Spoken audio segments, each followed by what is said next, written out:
મંદિર ત્યાં પેલા મોટા બોસરાથી ત્યાં જાગતી જ્યોત લાયા, એક ક્ષેત્રફળની જ્યોત છે ને એક માતાની જ્યોત, બે અગુટ 24 કલાક ચાલે છે. મેં 24 કલાક આજે 120 વર્ષથી ચાલતી ચાલી છે ને ચાલે.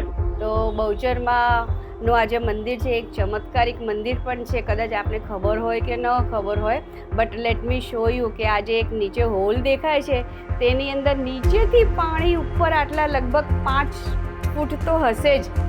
એવી ચમત્કારી જગ્યા જ્યાં તમને લાઈવ ચમત્કાર આજે હું બતાવીશ. રાતે 2:30 વાગે કહીએ ને કે માતાજી આ જરૂર છે તો 10 મિનિટમાં એવું અમારા કામ થતા હશે. ઘર મૂર્તિ લઈ જાય ને ઘર તિજોરીમાં મૂકી દે.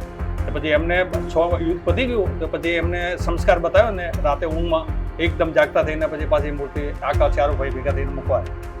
आज की तारीख में भी जो 10 फुट ऊंचू जो तो भी पानी निकले माताजी नो संस्कार है. એ એક ચમત્કાર છે જેને science can not challenge that. આને ચમત્કાર કેવો કે માતાજીની કૃપા કેવી હજી પણ મને સમજાતું નથી. આ અનુભવમાંથી હજી પણ હું બહાર નથી આવી શકી.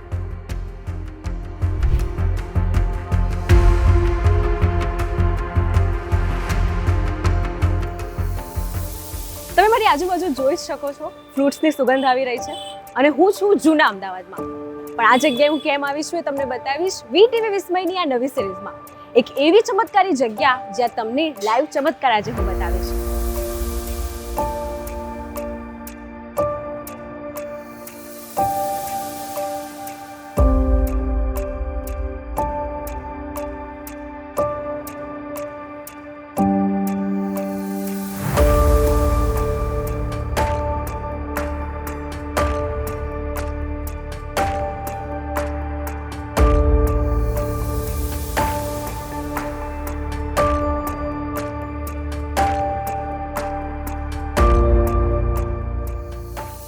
હું તમને ક્યારની કહી રહી છું કે હું તમને એક ચમત્કારિક જગ્યા બતાવીશ. હું એ ચમત્કારિક જગ્યા પાસે આવી ગઈ છું. આ જગ્યા અમદાવાદના ઢાલગરવાડ પાસે ફ્રૂટ માર્કેટમાં આવેલી છે. સામાન્ય રીતે આપણે મંદિરમાં આવીએ ને તો પીપળો જે છે તે આપણને બાજુમાં કે પાછળ બીજે જોવા મળે, પણ આ મંદિરમાં એવું નથી. તમે જેવા જ મંદિરમાં એન્ટર થાવ છો સૌથી પહેલા તમને પીપળો જોવાય છે અને પછી માતાજીના દર્શન થાય છે. મંદિરમાં આવતાની સાથે જ એક અલગ જ અનુભૂતિ, એકદમ શાંત. ઢાલગરવાડ એટલે એકદમ ભરચક વિસ્તાર, કેટલો બધો અવાજ, પણ મંદિરમાં એન્ટર થતા જ એકદમ પોઝિટિવ વાઇબ, ઓરા અલગ અને મન એકદમ શાંત.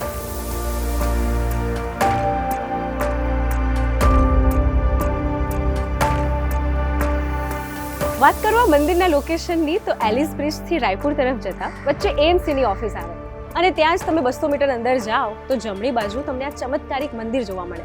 બહારથી જોતા તમને લાગે જ ના કે અહીંયા આવું ચમત્કારિક મંદિર છે, પણ જેમ જ તમે અંદર આવો તો એક અલગ જ શાંતિ અને દિવ્યતાની તમને અનુભૂતિ થાય.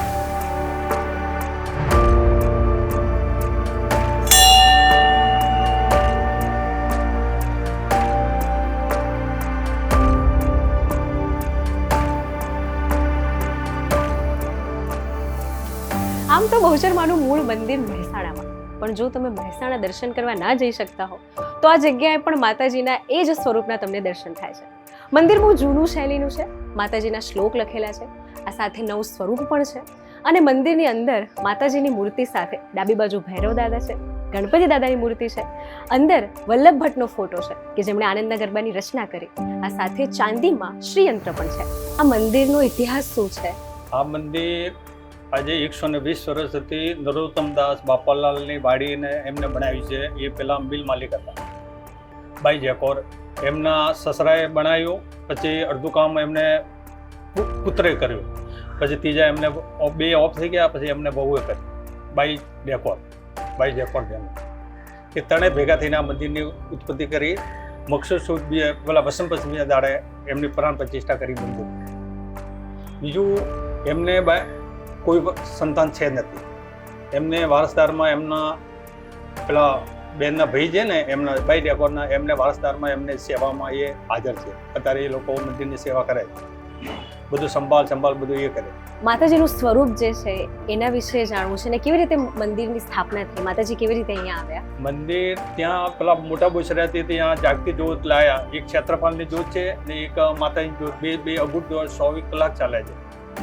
મેં 24 કલાક આજે 120 વર્ષથી ચાલતી ચાલી છે ને ચાલે. રમખાણ ક્યારે થયા કે 1969માં ધમાલ થયું ને ત્યારે મૂર્તિ ઘેર લઈ ગયા હતા. ઘર મૂર્તિ લઈ જાય ને ઘર તિજોરીમાં મૂકી દીધી. પછી એમને યુદ્ધ પતી ગયું તો પછી એમને સંસ્કાર બતાવ્યો ને રાતે ઊંઘમાં એકદમ જાગતા થઈને પછી પાછી મૂર્તિ આખા ચારો ભાઈ ભેગા થઈને મૂકવા. આમ તો બહુચર માતાના મંદિર ઘણી બધી જગ્યાએ છે, પણ આ જગ્યાની વિશેષતા શું છે? આ મંદિરની વિશેષતા પહેલાં આ કૂવો હતો, કૂવામાં આ વાવ નીકળી ત્યારે મંદિરની એ લોકો બાઈ ડેકોરને એમને પ્રાણ પ્રતિષ્ઠા કરી મંદિરની. આજ કી તારીખમાં બી હજુ 10 ફૂટ ઊંચું છે તો બી પાણી નીકળે જ. માતાજીનો સંસ્કાર છે.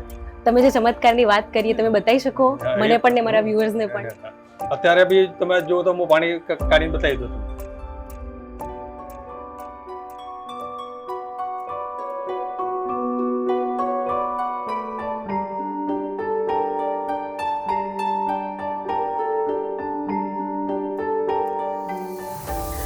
આને ચમત્કાર કેવો કે માતાજીની કૃપા કેવી હજી પણ મને સમજાતું નથી. આ અનુભવમાંથી હજી પણ હું બહાર નથી આવી શકી. વિજ્ઞાન આને કેવી રીતે સાબિત કરે છે એ પ્રશ્ન છે, પણ જે છે તે તમારી સામે જ છે. કારણ કે આટલા વર્ષથી નીચે પાણી હોય, વાવ હોય, તો આપણે બધાનો અનુભવ હશે જ કે પાણી ચિકાસવાળું, ભેજવાળું કે સ્મેલ આવતું હોવું જોઈએ. પણ આ તમે જોઈ શકો છો કે અહીંયા એવું કોઈ જ હાથમાં આવતું નથી અને એકદમ ચોખ્ખું પાણી છે.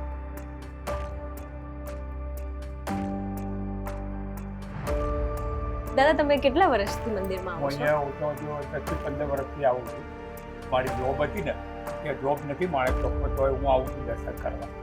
માતાજી પ્રત્યે કેવી શ્રદ્ધા અને કેવા અનુભવ મંદિરમાં અને દર્શન આની કરીને? ઉપર વધારે શ્રદ્ધા છે વર્ષોથી. બધા દેવોની ઉપર શ્રદ્ધા છે. પણ આ માતાજીની બધા અમારી કુળદેવી છે. આમ અમે પટેલ છે, અમારી કુળદેવી ઉમિયા માતા. પણ અમારી જે અમારી નોકરી હોય ને એ અમારા બહુચર માતા છે. માતાજીની કૃપાથી કોઈ તકલીફ નથી પડી અને આની શ્રદ્ધા વધારે છે અને તેની દર્શન કરવા એવું 30-35 વર્ષથી અહીંયા આવીએ છીએ અને જ્યારે બી અહીંયા આવીએ એટલે દર્શન કરીને જઈએ. બધા આવે છે, આનંદનો ગરબો થાય, માતાજીની હોય ને કંઈ તિથિ આવે આનંદનો ગરબો થાય, એમને પૂરી ચમના સાચા બધા છે આવે જ છે અને અમારા કામ પૂરા કર્યા છે. અનુભવ છે. રાતે 2:30 વાગે કહીએ ને કે માતાજી આ જરૂર છે તો 10 મિનિટમાં એવું અમારા કામ પતાવે છે આ માતાજી. તો આ હતું વીટીવી વિસ્મયનું આજનું આ વિસ્મય ટેમ્પલ. તમને કેવું લાગ્યું કમેન્ટ સેક્શનમાં ચોક્કસ જણાવજો. આવી જ કોઈ બીજી જગ્યા તમારા ધ્યાનમાં હોય એ પણ કહેજો અને આ સાથે વીટીવી ડિજિટલની મારી આ ચેનલને સબસ્ક્રાઇબ કરી દેજો અને બેલ આઇકન પણ દબાવી દેજો.